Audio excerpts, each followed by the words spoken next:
Want to welcome our members to the latest in a series of virtual meetings we've been offering to our member companies over the last several years. Today's topic of the Zoom is the state of the housing market, presented by Ivy Zellman of Zellman & Associates. Some tips before we start the meeting. As always, we'll be recording the meeting, and both the recording and the slides will be available later today or tomorrow on the members only section of our website, which, as you know, is kcma.org. The session will go 1 hour. We may be a couple of minutes over now that we're a little late.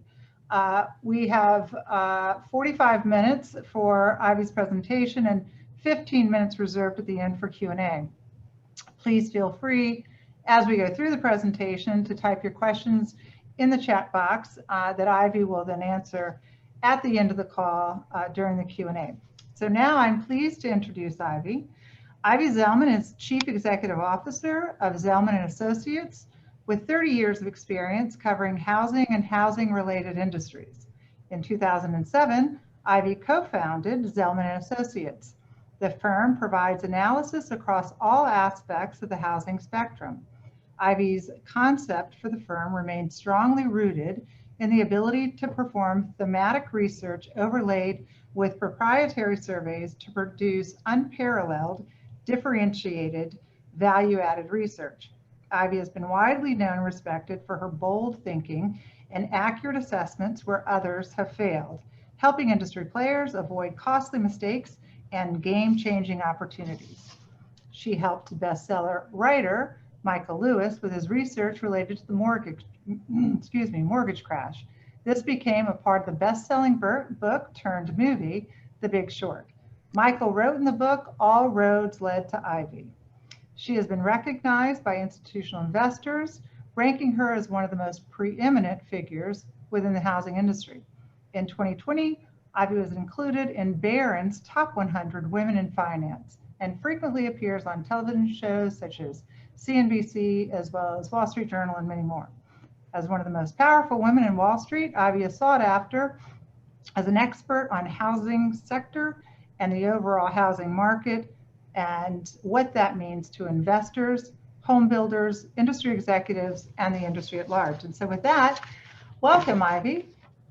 Well, thank you very much, Betsy, and hi to all your members that have joined us today. So I'm going to kick off with, just make sure I can get my slides to move here, sort of with what we're going to try to cover and hopefully keep you guys awake so you're not too bored with the material, but we'll start with the political impact and take a look at the demographics and the mortgage outlook, home sales, home improvement, and then finish up with multifamily and single family and our macro forecasts. So to begin, I think what we want to really touch on is what's going on politically now with President-elect Biden, who will be inaugurated on January 20th, is that we still have uncertainty with respect to where, if Congress will remain gridlocked with the runoff in Georgia that will occur in early January, or will we have a Democratic sweep, which could be obviously a very different outcome for future legislation. I would say that President-elect Biden is interested in really helping first-time buyers, so they proposed a $15,000 tax credit that would be advanceable and permanent, which would, in our opinion, actually juice up what is already a very robust market and is really not the issue that he should be focused on, in my opinion. I think we need to focus on providing municipalities with more zoning approvals to provide affordable housing, because that's really the constraint, not on the demand side. He's also talking about loan forgiveness for those that earn less than $125,000 a year. I think there's talking about that $10,000, but now there's a lot of debate on, well, will MBAs or people that are in a high income bracket, why should they get relief? So we don't know what's going to happen there, but that can obviously help reduce debt, whether you agree philosophically or not. And then there's also the positive bias on immigration policy that could help bring immigrants back into the U.S., seasonal workers that can put some relief around some of the labor constraints that the construction industry is very much feeling now and has in the past since really the housing bust. With that said, let's talk a little bit now about demographics. I think this is one of the most important slides just to talk about the dynamics of what's happening for the single family asset class on the right. I'll start there because it's very positive. It's not really wasn't, I don't think, as well known that 35 to 44 age cohort was under so much pressure during the boom and the bust periods, and really only started growing in earnest into really 2015 and 16. It didn't really accelerate until 17. But as you can see shown here in the green bars, that between now and the end of 2030, we're going to have very strong growth. And why is this important? Is really because those people in this cohort are typically married and have children. And our data shows that married couples with 2+ children, over 80% choose to live in a single family home. And my joke is that it's hard enough to be married and live in 900 square feet. Imagine if you add 2 kids to 900 square feet. So really that is a catalyst for a lifestyle decision for more space. And typically it's when kids reach the age of school age that many will, especially if they're having a second child, will determine that it's time to move to the suburbs and look for more space. So that's really been a phenomenon that's very positive for single family that we already have been seeing. On the left of this chart, it's a little bit more challenging in that the 20 to 34 cohort, which peaked in 2011, it's still been growing, but you can see the rate of deceleration is pretty sharp. And by 2025 through 2030, the year-over-year decline is obviously going to be a headwind, in our opinion, more to the multifamily asset class, which has its own headwinds it's dealing with now with COVID. But from a demographic perspective, single family is definitely strong with strong tailwinds versus multifamily we see as a bit of a headwind. So you guys have been reading a lot or hearing a lot about the deurbanization, everyone fleeing the urban core. And we want to point out is that this is actually occurring with COVID as it definitely accelerated a trend that had already been in place. So we have data that goes back looking at 2012, 2018, sort of depicting what we use is called a GDI index. And what we do is we rate markets down to the zip code level, and we have thousands of markets in terms of zip codes that we've analyzed. And a GDI that's a 0 would mean it's extremely suburban or what we refer to as rural or exurb, whereas 100 would be the most densely populated market, like a New York City, let's say.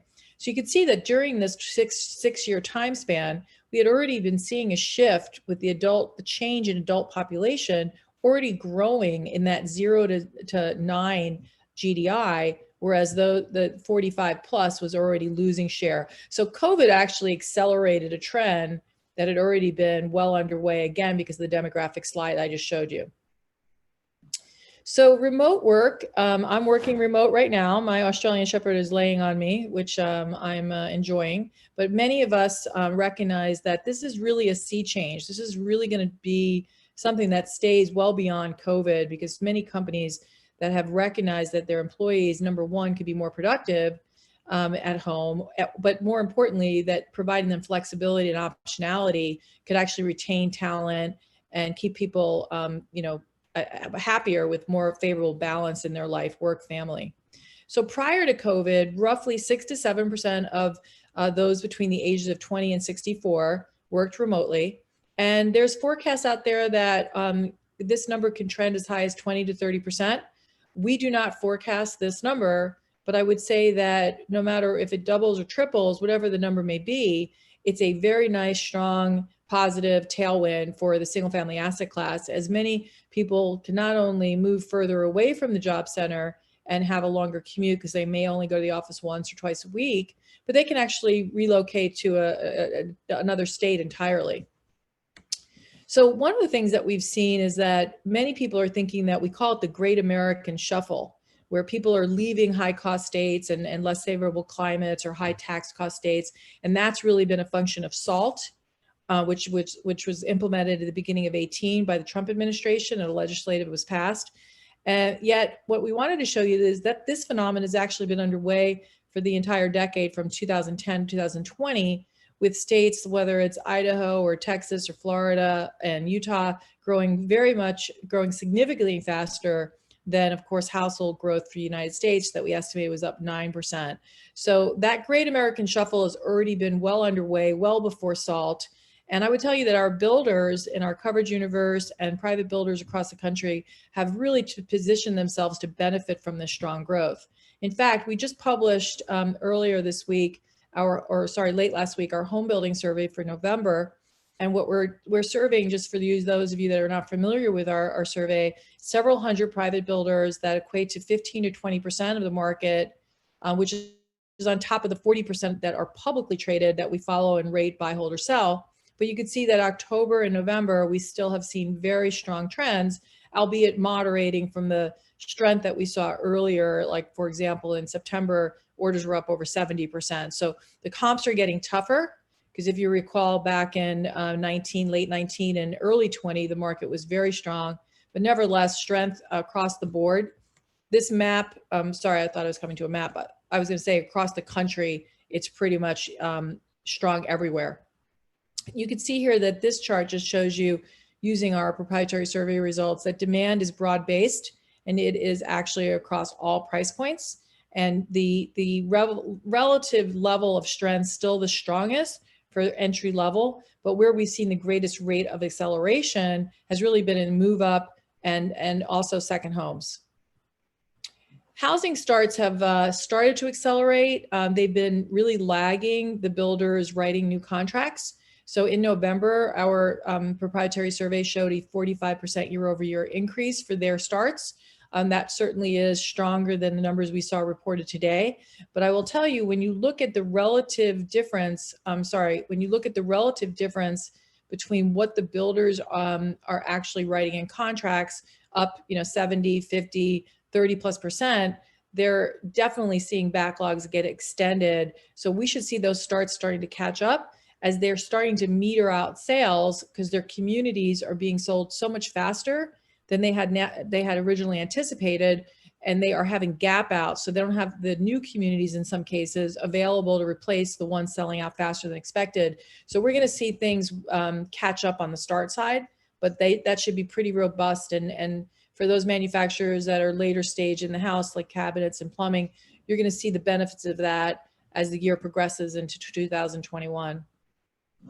One of the biggest constraints, and I get the question a lot, why can't housing starts get back to where we were in the prior peak, which was done for a single family? We peaked at 1.7 million in 2007. And the answer is a lot of reasons, but one of the main reasons is that we have a significant constraint around land availability. So on a quarterly basis, we do a land development survey. In the land development survey, we look at land A, B, and C locations. Think of this C location as the furthest ring away from the job center. And thinking about this index that we created, 50 would be kind of where normal levels of supply would be, 100, extremely plentiful. And even in the C locations, we're seeing that there's below average availability of supply. And there's just not enough new development where sewage, roads, and pipes are being put in. And a lot of that is constrained because of zoning approval and municipalities that are all for affordable housing. They just are not for it in their backyards. And that's one of the biggest impediments. There's also impediments around financing by banks on acquisition development financing, and also labor constraints that continue to be problematic in getting land to the market in a more accelerated fashion. So I want to go back to my earlier point, because I think it's very applicable for many of you on the line on home improvement and just what's happening in the states that are seeing less growth. So as you can see in this chart, these are the top 10 states that are actually seeing the least amount of growth in terms of households. So I'm a New Yorker. Somehow my husband convinced me 20 years ago to move to Cleveland, Ohio, where I'm not sitting right now. I got away from the bad weather in Florida. I love the remote work. But if you look at Ohio and New York and the slow growth of this 3%, it shouldn't be surprising to see these denser markets showing slower growth. There's just less land to build on. But what these homes in these markets really need is investment. And a lot of the stock is aging. So when we look at the age of this housing stock, when we look at the age of the housing stock in the United States, it's about 45 years old.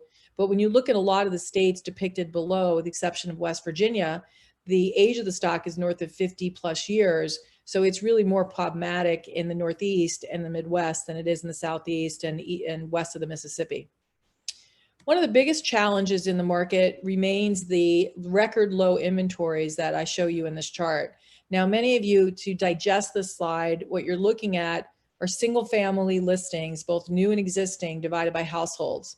And we look at it this way so we can look back spanning decades to better understand where inventories are. Many of you are probably used to hearing about the month supply. 6 months is a balanced market. If we go above 6 months, then we're going to see deflation. Below 6 months is inflation. And this is really a real estate broker's rule of thumb. But that's a point in time, and you can get in trouble with that. If sales plummet, then your inventories are going to accelerate. So this is why we're looking at it over a long-term trend line basis. And right now we're at all-time record lows. And we had been at record lows prior to COVID. But when COVID hit, we actually saw and have continued to see inventories fall another 25 to 30%. And this is positive from the perspective that it's actually and continuing to boost home prices. And home prices are really accelerating at a rapid pace given the such remarkable demand we've had despite being in recession with COVID, as housing has taken center stage and all of us are home stuck there. And my husband likes to refer to it in our COVID castles. But at some point that may change. But right now, the demand has just been extremely robust, remarkable by all counts. If we look at recent activity, and this is on the existing home side, despite the fact that you've had inventories down year over year and are at record lows, despite that, contracts written are up over 20%. And this is just in itself, extraordinary because the inventories had been such a problem. And prior to COVID, we had really lackluster growth, a lot of that because of the move-up market, which was lackluster. When we look at what is going on, why are inventories in the United States so tight? And this really began starting in the bottom of the 2011 trough, where I started getting questions all the time. Why are inventories so tight? Why aren't we seeing more listings coming to market? So I wanted to show you that if you looked from 1998 to 2002, and you looked at that time frame, the national move rate, that means the number of households that are moving in a given year, roughly was 15%. But then fast forward and look at it where it is today, 2012, 2018, you're running at about 11%. So that 400 basis point decline in the move rate is really attributed to two main factors. The first is the aging population, which we have Generation Xers and boomers and seniors that are bigger than millennials in aggregate, as well as just a lack of willingness to purchase discretionary upgrades. And I first want to look at what I was referring to as the aging. So if we look at this chart and we think about the 20 to 24 cohort depicted here on the left, you can see that in a given year, more than 50% of those people are going to move. But as you get older, and I'm in this bucket, and you have to guess you better guess on the right side of where I am, but in that bucket, 9% of that cohort will move. My husband and I have been in the same home in Cleveland for 15 years and no plans on at this point leaving. So that's a headwind to inventory. But what has diminished it a little bit has been the fact that rates have plummeted, and COVID has really made people reevaluate their current space. And by having those lower rates, even though they might be buying a home that's in need of refurbishment, that's dated, they're willing to maybe put in $50,000 to $100,000 to put a new kitchen and a new bath in because they sold their house at a great price and they have a much more favorable rate. So this is it's still a headwind, but during COVID right now, it's been definitely a diminishing factor. The second, as I mentioned, was discretionary upgrades. Brokers like to talk about that, there's 3 Ds in real estate during a recession. You have the death, divorce, and default. You'll always see transactions.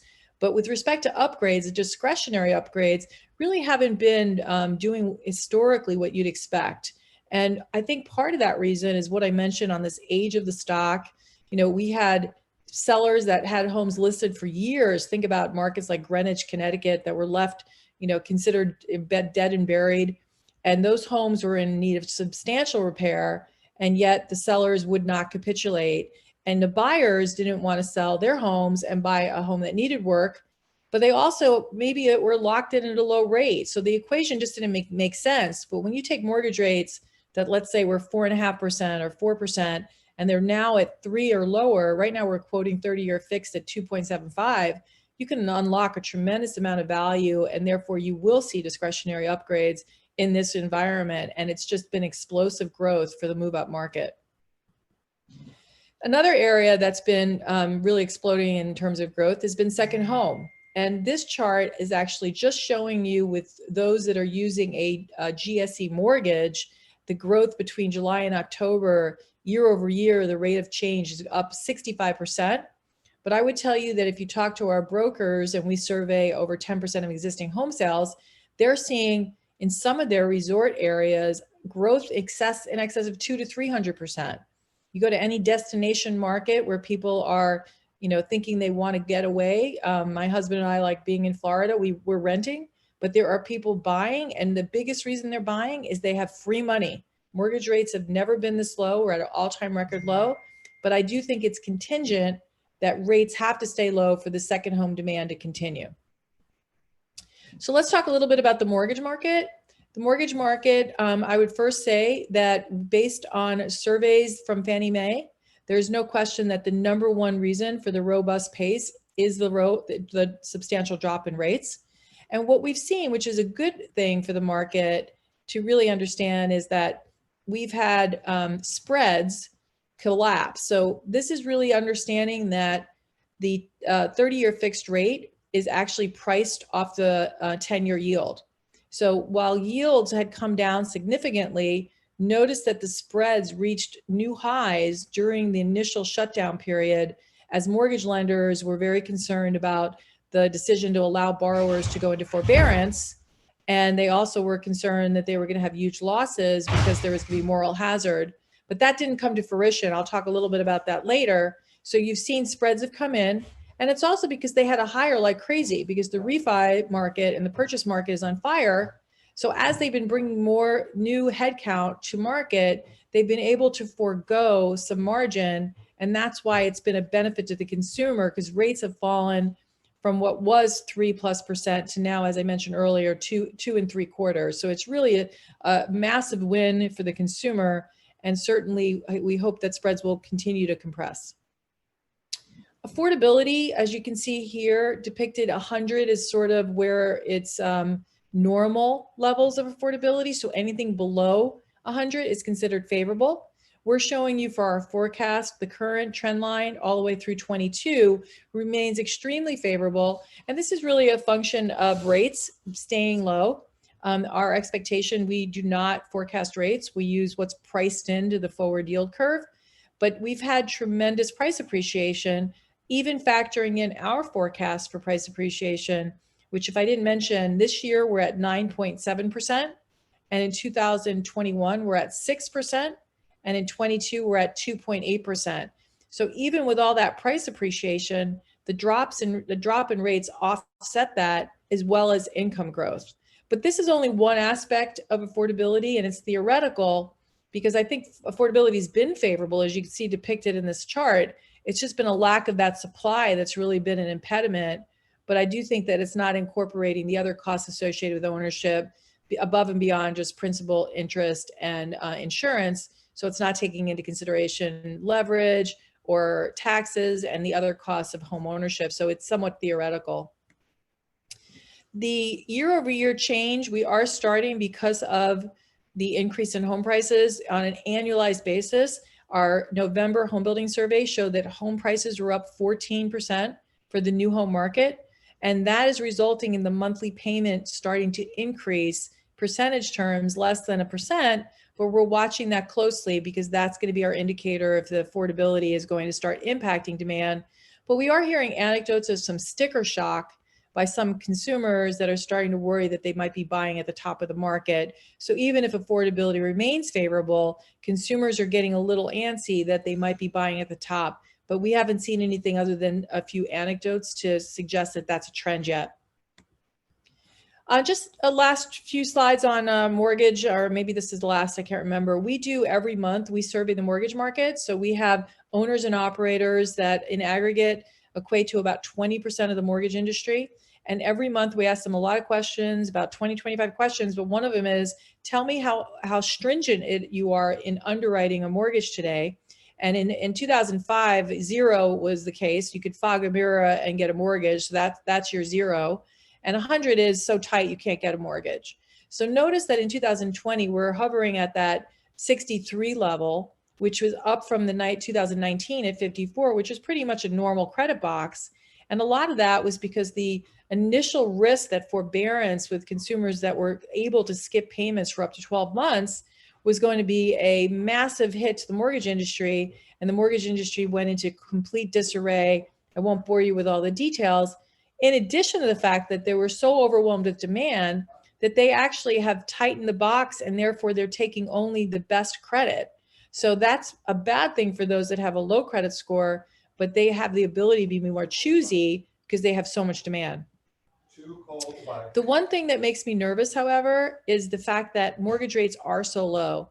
If you notice in this slide, 50 or roughly 50% of borrowers actually have a rate at 4% or lower. And actually that number is going to be going higher because more and more refis. We just put out our mortgage survey today. Mortgage refis were up 81% year over year in November, despite a tough comparison. So the more that people refi, the more that they'll likely stay in their homes if rates go higher, as it will mitigate, you can't transfer a mortgage rate. So it mitigates their reason to move. And I think that we're sitting here enjoying the growth, but at some point that move rate can really be negatively impacted. If rates go even back to 4%, I think that can really shut down the move up market. That might be bad for transactions, but I think it will be good for home improvement as people will stay in their homes and do more refurbishment on their existing homes.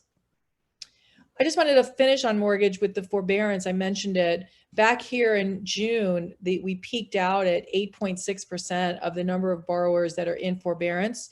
And that's actually been steadily declining, now at only 5.5%. While this equates to roughly 2.8 million people that are not paying their mortgage and are concerned, we're concerned that they're struggling with 10 million still unemployed. When the 12 months are up, many think that they're going to lose their home to foreclosure. My opinion would be that there's so much equity from the home price appreciation we've seen in the market. 35% of the 81 million people that own a home actually don't have a mortgage, and 63% have equity and only 2% have negative equity. So where we sit today with so much skin in the game, the likelihood is some struggling borrowers might have to sell their homes, but they would not have to lose their home to foreclosure, is how we think about it. I mean, of course, there could be some, but we think it'd be negligible. And by the way, the inventory in the market, as I talked about earlier, is so constrained, a lot of demand coming from primary buyers, but also single family rental buyers, as you guys know, is a very strong market. There's also investors that are doing fix and flip. So they're starved for inventory. So we think the market would welcome increased inventory, even unfortunately, if it's because struggling borrowers have to sell.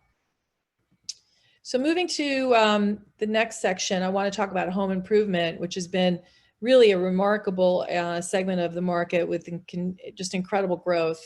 If we look at our proprietary survey, we just published it today, actually. So for those of you, I know some of you, the members are actually in our network. Our network of building product manufacturers and distributors and retailers equates to north of 100 billion in aggregated revenue.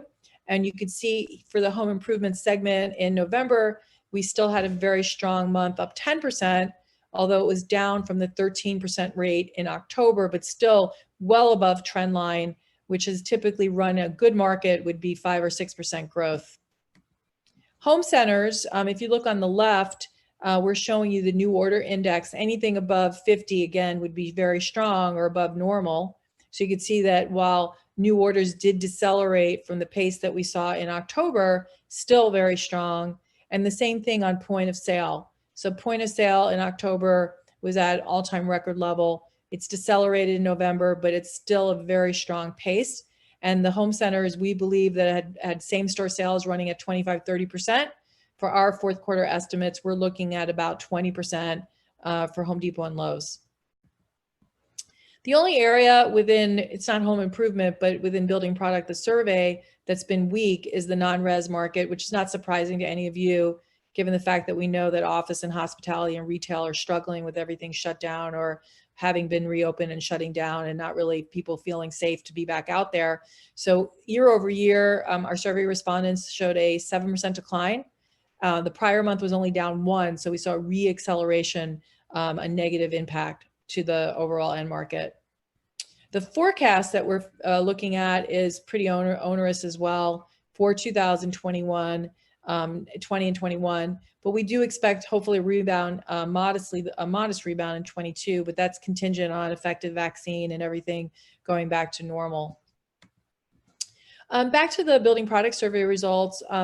There is upward pressure on raw material prices. So you guys will see we like 0 to 100 indexes. You can see that we're currently at 80, which is not an all-time high, but we're getting back to previous highs, which is putting pressure on manufacturers to raise prices. And we're also seeing margins, despite that, for manufacturers are well above normal. So 50 would be a normal profit margin. So you could see that in September, we had an all-time record. That did pull back slightly in October, but now it's pulled back further, but still, again, well above normal levels. So the manufacturers are raising prices and getting that realization to offset their input costs. And raw material costs are rising, but so are transportation costs. Distributor margins rebounded nicely. Distributors are realizing the benefit of price realization, so they lagged the manufacturers a bit, as you see depicted in October, but that is now accelerating, and they are getting the benefit of announced price increases coming to fruition. So if we look at categories, so in the building products survey, we really look at all categories that are within our entire mosaic. We highlighted cabinets and plumbing for this group just to show you that you're, again, stronger than average, but the overall strength has been no question. Some of the exterior products or earlier stage products, siding, windows, insulation is on allocation, roofing is extremely strong. And these businesses are really challenged right now, and there's definitely some bottlenecks. I would anticipate that cabinets and plumbing will accelerate as those starts that have been lagging not only accelerate, but those homes get closer to completion. So one of the things that we're hearing from our contacts is that they're so overwhelmed with demand that they are continuing to hire aggressively. So for a lot of those people that are unemployed right now, there are many manufacturing distributors that are looking to hire and continue to expect that they will hire on a go-forward basis.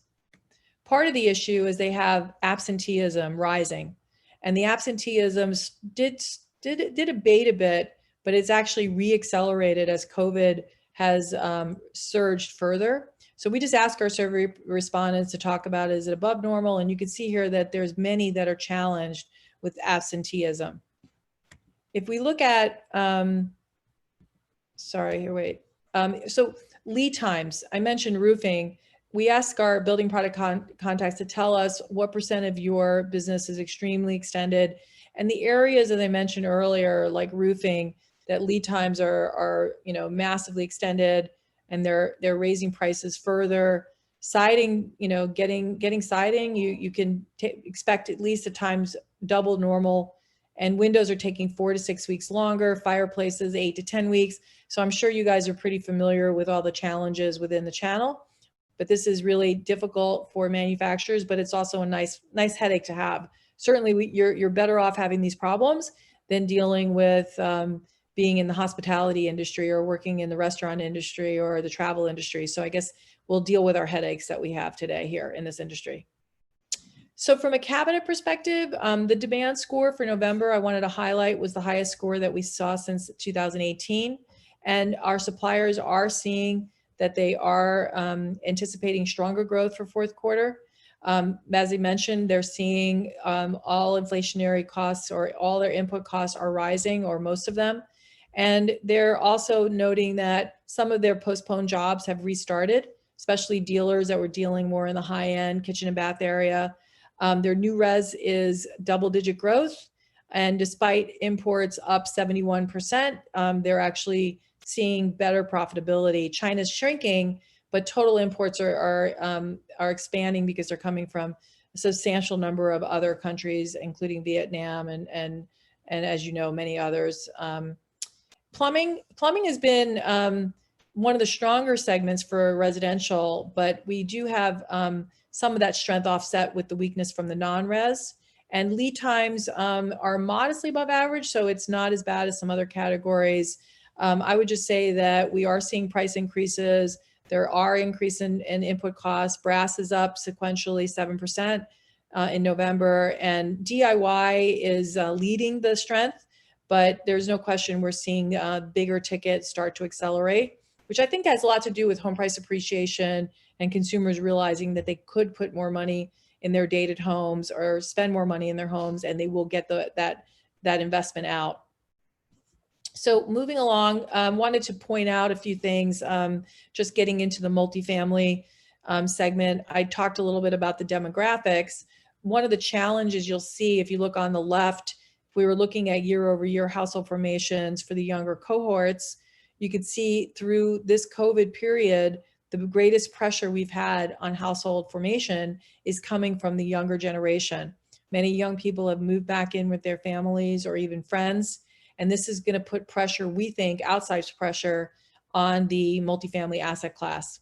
And just so you know, if we do forecast household growth, and we're looking for household growth that had been running at 1.3 million, 1.4 million, to decline this year to 890,000. So substantial step down, and predominantly coming from the younger cohorts.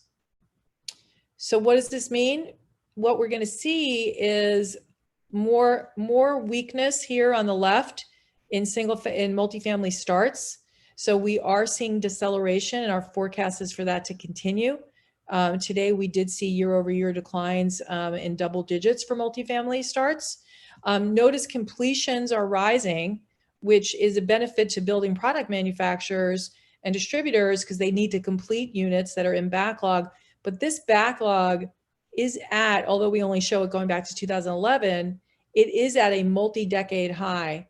So I would expect that completions will keep rising as this backlog is unwound, but it also puts pressure on lease rates for your multifamily customers because there's more supply, and the headwind from the demographics going the wrong way actually is a kind of a perfect storm for the operators, especially those in the urban core. This multi-decade high that I'm showing you for multifamily in backlog is really predominantly urban Class A, because the wall of capital that believed Jeff Gundlach and Sam Zels and other very well regarded executives that home ownership was under secular decline and people only want to walk to work, kept investing in new development. So this is why we're at a multi-decade high, and I think it's going to pressure overall lease rates for predominantly urban Class A. So here's our forecast for same-store revenue growth. You could see that we're forecasting continued deceleration in 21, although modest improvement in 22. What this doesn't account for, because this is occupancy as well as rent growth, is the weakness is much more skewed in the urban core, where we've seen more stabilization in the suburban, especially Class B suburban, and Class A to a lesser extent. Occupancy levels for overall have improved, and that's really been at the expense of price. So the operators are willing to reduce price in order to secure more occupancy, and that's why we're seeing less pressure on overall revenue. So we have seen from the trough levels earlier this year, we've seen improvement, which is a good thing. Let's move into single-family rental. Single-family rental is and has been an asset class that has been strong and continues to be. If we look at blended rent growth, which includes new move-ins plus renewals, has been accelerating. The single-family asset class, as I mentioned earlier, is benefiting from strong demographics and very, very tight inventories. That benefits the rental market as much as it does the for-sale market. So single-family rental operators are taking advantage of that. You're seeing very strong pricing power, up 6+% on new move-ins, with renewal growth in 3+% range. And they could probably do even more than that, but they're trying to be not too egregious. Occupancies in single family rental are at a new record high for our survey, north of 98%. So there is a tremendous level of demand for this product. And what's interesting about it, it's more expensive than owning. So that just suggests that there are a lot of people that either don't have the credit or want more flexibility, but there's a substantial pipeline of applicants trying to get into these units to become vacant. So this is a very, very strong industry right now. I'll just wrap up one or two more slides on what I'd call the prettiest girl at the dance is build for rent right now. And this market has been always in fact part of the asset class, just like single family rental has always been part of our shelter. I remember going back and researching in 2010 and speaking with a real estate broker who told me that he does property management for single family rental. And I was like, what are you talking about? I didn't even know people rented single family houses. Well, 15 million people rent single family houses. The only difference is that the institutional investors in 2011 decided that they would buy up all these houses at, ridiculous low prices, and they'd fix them up and put some lipstick on the pig and rent them out. So the institutional investors, including Blackstone and others, have come in a big way and has enabled the industry to be more professionalized. Well, now that the MLS, it's tough to buy inventory. I told you things are so constrained. They have started either working with builders, the single family rental operators, to partner with them to build as many houses as they can in some cases in the same communities where builders are doing for sale. The builder might sell the last 10 to 15 units to a single family rental operator, or we see partnerships between companies like Christopher Todd with Taylor Morrison, where they're building communities, the whole community is a rental community, or you have companies like Toll Brothers that's doing intermingling product that they're doing with BB Living in Phoenix. So to me, it's where the wall of capital is going, and we are seeing that shift. It worries me a little bit because they're building the same exact product, not in all cases, but it looks a lot like the affordable first-time buyer product that Lennar and Horton are building. In fact, I had a conversation with Stuart Miller. I said, aren't you worried that it's going to cannibalize the product you're building in the third ring? Because that's where a lot of this is being built. And his answer is no, because we have a lot of options. And even though they do, everything's included, they have nicer flooring and better cabinetry and better bathroom products. They're just giving those renters a box. And I don't know. In any case, it's counter-cyclical for a builder, because if rates were to go up and they're bringing on massive amount of new communities that actually won't come on until really late 21 into 22, if they happen to get caught with too much inventory, there is strong demand from a rental operator. So that could be a good thing for those builders that don't want to sit on spec inventory. Just lastly on this, I just want to give you a sense of size. The market in 2000, fourth quarter's moving average was 4.5% nationwide for build purposely to rent. And I would just tell you that this is misleading because this is national. If you go into markets in the Southeast or the Southwest, Texas markets, we have builders that are telling us that, yeah, I built 100 or 200 units this year, but next year I'm going to build 1,000 units that are going to be built for rent. Or I had one very large private builder that told me that his orders written in 2020, 25% of them will have been to build purposely to rent. So I think it's a lot higher, but it's very concentrated in what we think of as the smile states. So to wrap up, I'm just going to give you my macro forecast, and then we'll go back to Betsy for questions. If we look at our forecast, I'll just keep in mind, we are updating this forecast and we'll be out with our quarterly forecast update next week. Our 2020 forecast for orders, what we would tell you is we have a bias to the upside for both 20 and 21.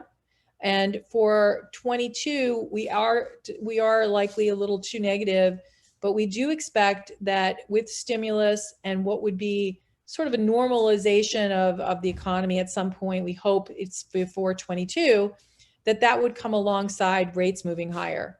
We don't know how much higher they'd move, but if you're growing your economy and you're seeing stimulus in the market and there's inflation, rates might go higher. And if they do, I talked about the risk to the market. That's depicted as well in our start forecast. Our start forecast for 20 is a little too high, so the bias there is slightly lower, but we actually see 2021 therefore even higher. And we do expect 2022 to be down, but we're not sure if that the downward bias there might be a little bit less. And just on existing home sales, you can see that the numbers that we show here, we're a little bit low for 20. So again, bias to the upside, we'll be adjusting those numbers. The forecast on the bottom right for home prices has actually just been updated. So that 9.7% that you see there depicted for this year is a new record since 13. And we are going to continue to see more robust price appreciation in 2021 and modest in 2022. Moving to the next last slide on home improvement. Home improvement on the left, really part of the reason you'll see the decline in 21 is really lapping the massive growth, especially led by DIY. And so while we continue to expect favorable growth, and maybe that's too negative, maybe we'll be able to lap the growth that we had in 20, but most of our rationale is because of the tough comparisons. And you can see multifamily, we're actually expecting declines, part of which the underwriting is very difficult for the developers to achieve at the current prices. And then just our mortgage forecast below, again, there's some changes and biases to the upside coming out as we're seeing better levels of activity for both purchase and refi in our monthly surveys. So with that, I will turn it back to you, Betsy, and see if we have questions. I don't know how long I took, but hopefully not too long. No, thank you, Ivy. That was great. A lot packed into that presentation. I questioned whether you could do it all in 45 minutes, but you did, and thank you so much for that. I don't see questions in the chat box yet. I would say if you can for a couple of minutes, Ivy, share with the KCMA members on the phone how they might be able to interact with your firm going forward, because I think they might find that of interest. Sure. Well, thanks again for giving me this opportunity, Betsy. So Zelman has today a network that is close to 1,000 owners and operators, privately held companies that we have been building over the 30-year career, dating myself, that I've enjoyed. You know, I started out talking to private builders that I met at industry events and just really trying to understand what the trends are doing and not be dependent on publicly traded companies. And actually, my very first building product distributor was in the cabinet industry. I don't know if you guys know Ryco, Rich Moresco, back 30 years ago, became my first building product distributor. And we built this network because we realized that owners and operators are going to have their boots on the ground and really help us aggregate trends. Not one can by itself be a good read, but when we aggregate these hundreds and hundreds of different companies across the mosaic, we have a really great opportunity to provide you better insights that are more reliable and give us better accurate forecasts. And also we triangulate all the pieces. So we're not just looking at one silo, we're looking at all of them. And I really think that enables us to provide you very valuable insights and forecasts. And the way you can be involved is depending on the size of your company. If you're large enough, we'd be willing to provide you the research at no cost in exchange for either all of our research or a portion of our research. And you could just reach out to Kim at zelmanassociates.com and we could have a conversation and explain how it works. But generally, you're filling out a survey once a month, and that survey is not very time consuming and it's not that invasive. We ask things on scale. So for example, we're not going to ask you what your absolute profit margins are, but we'll say on a 0-100 scale, 50 is normal, and you get to see your score from the prior month. But you get to really learn and understand not only what's going on from the research we write, but we also host events.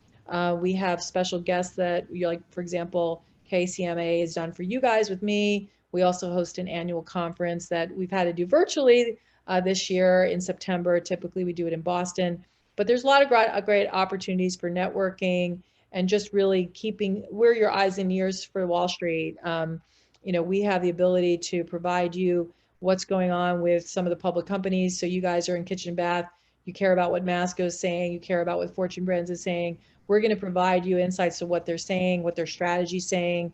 You can benchmark yourselves against their financials. We have every ratio across the P&L, balance sheet, cash flow statement, and have historics. So we provide you guys a lot of information. We don't like you just filling out a survey. We'd love to talk once in a while. So, my analysts, and there's 12 of us, everybody's tasked to get on the phone and periodically reach out and say hello and catch up, because that's the way we really learn. And I'll just finish by telling my husband, I'm mother of three now teenagers, well, one 20-year-old and 18 and 16-year-old, but my 3 Z's, Zoe, Zachary, and Zia. But my husband, who's David Zelman, so they're all double Z's, always says, my wife likes meeting new industry contacts more than she likes getting new jewelry. And you could tell by my jewelry that that's just not true, but it sounds good. But I really do enjoy meeting new industry executives and hearing your stories of how you've achieved what you've achieved. And it's what drives me, and I still love what I'm doing. So despite 30 years later, it's really a business where every day is a new day and we're learning, and it's a fascinating time. So really encourage you to reach out, and we're very prolific so we can customize it. So you're not getting a ton of research, you're getting what you want. But thanks again, Betsy, for that opportunity. No, thank you. And I assumed and probably shouldn't have that you will let us post these slides on our website, Yes, which also has your contact information. correct. Okay, let's see if there are any questions. I can always tell how good a presentation is, Ivy, when you don't get anyone that drops off. But we don't have any questions. There's a lot to unpack, and we so much appreciate your time, and thank Bob Foote of Canyon Creek for making the introduction between KCMA and you, Ivy. And again, I don't see Ivy, I don't see any questions in my chat box. Can you look in yours? Sure. 1 second. I don't see anyone. I see 44 participants, but no questions. Okay. That's all right. But if anybody wants or would rather talk one-on-one, but this is a big week. We're coming on a big holiday for everyone and a shorter work week next week. So enjoy your different type of holiday, but hopefully a healthy and safe one with your families. And I look forward to hearing from you guys, and appreciate again the opportunity, Betsy. So take care. Absolutely. And everyone here at the KCMA staff, wish all of our members a Merry Christmas and Happy Holidays. And we'll look forward to seeing you all in Ponte Vedra Beach in April. With that, we